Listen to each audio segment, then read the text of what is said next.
Nagbablog kasi ako. Huwag kang tumawa. Ayan. Ito yung asawa ko, diyan siya nagtatrabaho sa amo niya. Ayan. Parehas kami. Tira mo sa paligid mga tulog pa yung mga tao. Kami lang ang tao dito. Ito. Yan yung asawa ko. Number 1 yan. Ayan. Ha? Ngayon na ba? Oo, maaga pa. Bukas naman yung 24 hours eh. Sige, sige. Ayan. Hi. Bye-bye Hi, daw. vlog. Hello. Ayan. Bye-bye ka na muna. Hello mga kabayan. Bye-bye. Bye-bye. Ayan. Yun nga. Abang nag-ano tayo, nag-vlog dito, nagbi-video about sa paglilinis natin. And bigla nga tayo nautusan ni Mrs. Kukunin natin ngayon yung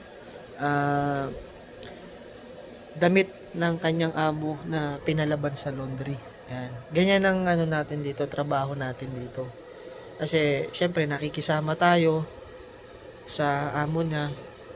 So dahil libre naman tayong pinatira dito sa bahay ng amo niya. So ganun lang din. Kumbaga give and take lang din. Yan. Minsan ako yung inuutusan pag may ipapabili. Tapos pag magpapalaba, tapos minsan pag may mga kaya ko namang gawin sa loob ng bahay, katulad ng mga pagpapalit ng mga gripo, ako na gumagawa nun. Yan. Sobrang bait ng amo ni Mrs. Kaya yan, pupunta muna tayo sa laundry shop para kunin natin yung pinalaban. Ito. Yan, itong timba natin, papasok natin muna dito sa loob ng sasakyan.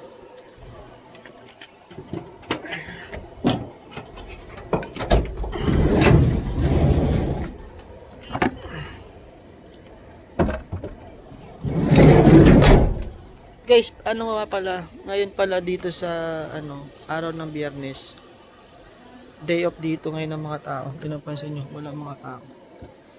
Ito yung resibo. Ito yung resibo. Kukunin natin yung damit sa laundry shop. Baka papasok si Baba.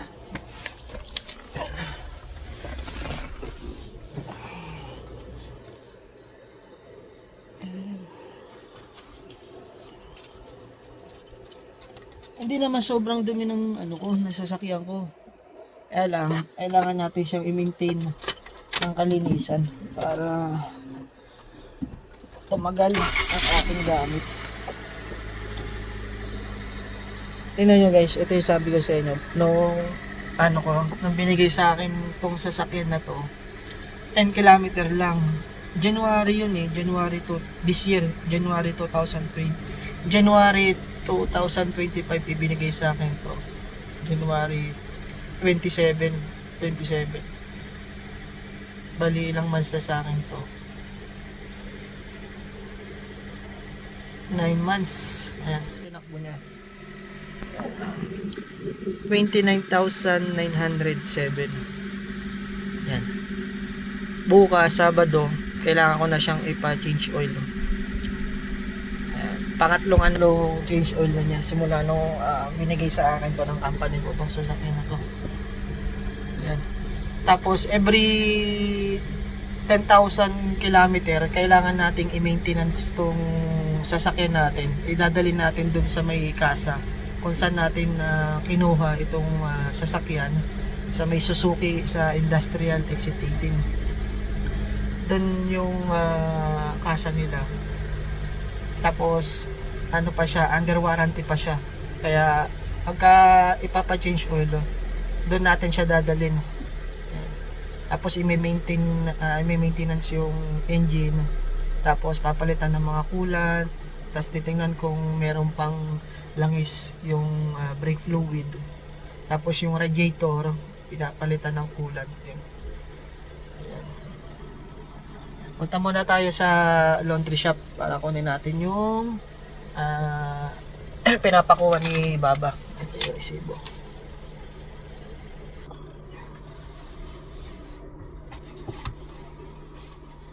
Tayo. Malapit lang dito yung malapit lang dito guys yung laundry shop. Diyan lang. 24 hours yung ano nyo eh, yung bukas ng laundry shop. Friday nga pala ngayon, lahat ng tao dito ngayon sa Saudi Arabia, dito sa Riyadh, ay day off. Kumbaga, sa Pilipinas, 'di ba, ang ano sa atin ang weekends, ang linggo ang ano sa Pilipinas, linggo. Dito sa Saudi Arabia, dito sa Riyadh, ang linggo sa Pilipinas, dito naman tuwing Biyernes.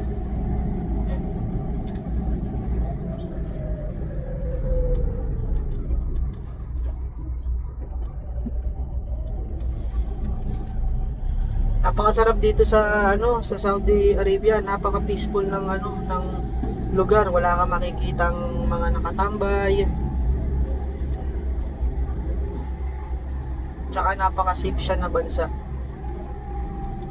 Sa tingin ko lang para sa akin. Para sa akin, isa to sa bansa na napaka-safe pagdating sa mga ano, sa mga bagay na minsan may malalaman ka, may mga insidente, may mga krimen. May krimen na nangyayari katulad sa Pilipinas ng mga tao para wala nang katakot-takot na gumawa ng hindi masama. Kasi may mababalitaan ka, may addict, tapos biglang pumasok sa loob ng bahay, pinasok yung mga bata, tapos ginawa ng hindi maganda.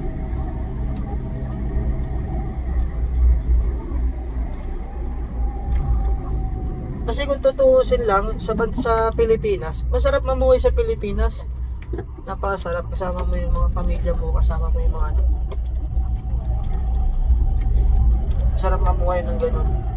Kaya lang, bilang isang OFW, katulad natin, ganyan talaga, sakripisyo. Dahil hindi naman tayo kumbaga sakto lang yung pamumuhay natin.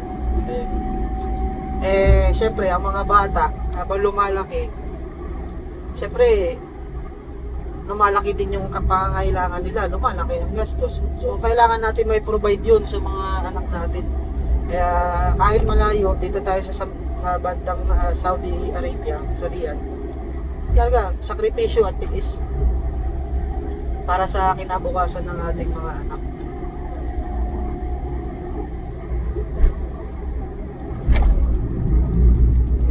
Dito na tayo sa sa laundry shop. Sana bukas. Alam ko bukas to, 24 hours to. Natin.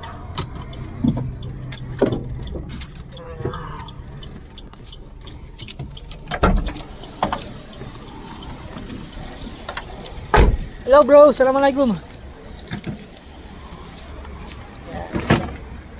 Street wafer.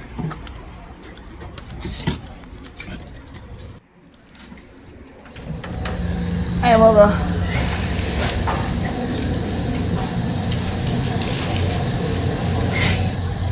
It's okay to take a video? No problem. Where are you from? From Nepal? Kathmandu? Now, how's in the Nepal? Now it's okay, huh? Before have a problem for the country, huh?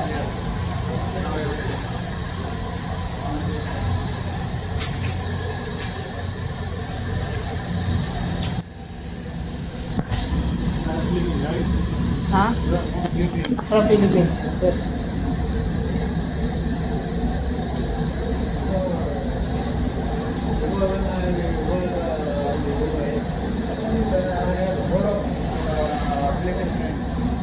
Oh, also you work before in Dubai? Yes. What year? What year? I'm working there 8 years. No, what year? 2000? 2006, 12 I joined. 2012? Yes. What your job there? There, I'm in housekeeping. Housekeeping? Yes. And there, lot of work I'm working. Through F&B service. Yeah. F&B service, then housekeeping, laundry, the security, fire brigade, How many years you work there? 8 years? 8 years. 8 years, huh? Yes.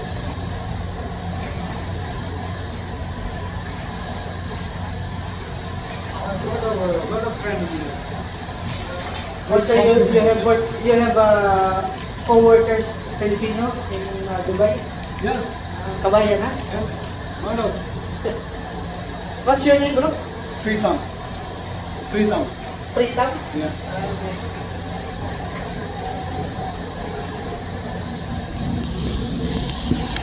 Pritam. Ito. Tingnan niyo ito, guys. Ito ba? Ito. Ito yung pag bumibili ka ng pinabog sa Pilipinas. Ito yung tumutunog eh. Sa pilot. Hindi.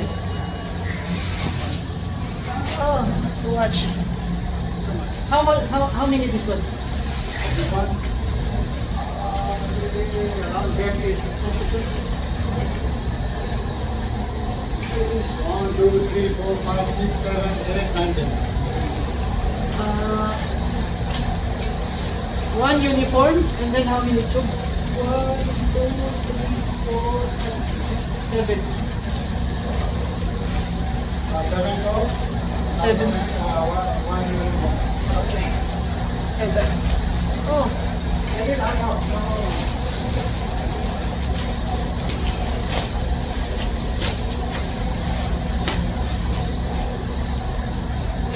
natin, sagot na How sa many years are here now?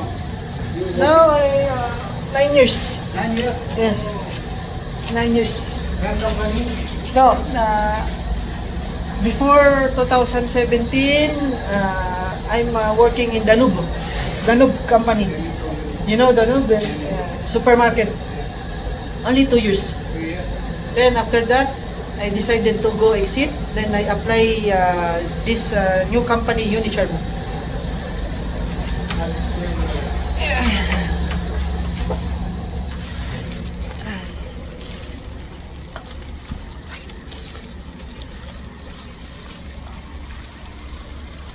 Dapat pala binuksan natin yung ano, kabilang pinto.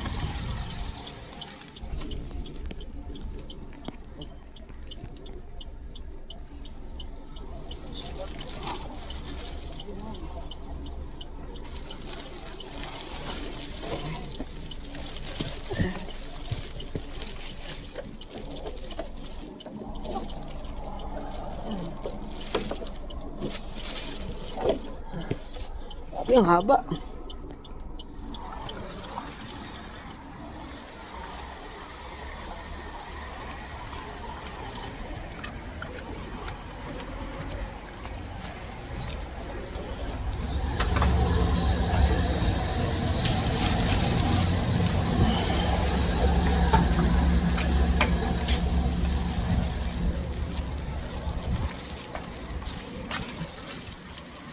Okay, so tingnan mo kung gaano kahaba itong lalit ito.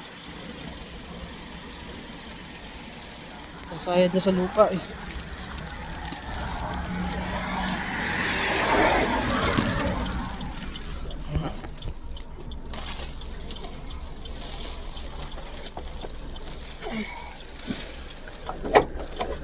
Opya.